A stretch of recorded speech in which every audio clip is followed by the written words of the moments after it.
बिस्मिल्लाहिर्रहमानिर्रहीम।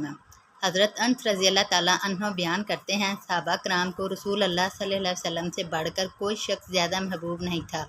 इसके बावजूद जब वो आप सल्लल्लाहु अलैहि वसल्लम को देखते तो वो खड़े नहीं होते थे, क्योंकि वो जानते थे कि आप सल्लल्लाहु अलैहि वसल्लम इसे नापसंद करते हैं। मिशकातुल मसाबी हदीस नंबर 4698।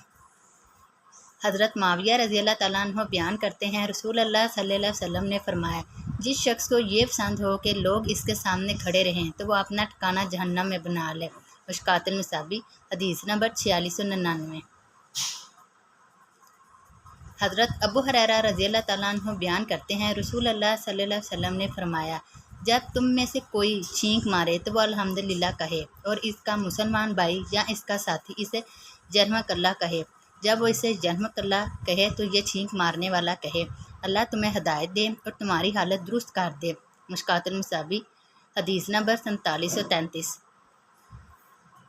हज़रत अनस रज़ी अल्लाह ताला अन्हु बयान करते हैं, दो आदमियों ने नबी पाक सल्लल्लाहु अलैहि वसल्लम के पास छींक मारी तो आप सल्लल्लाहु अलैहि वसल्लम ने इनमें से एक को छींक का जवाब दिया, जबकि दूसरे को ना कहा।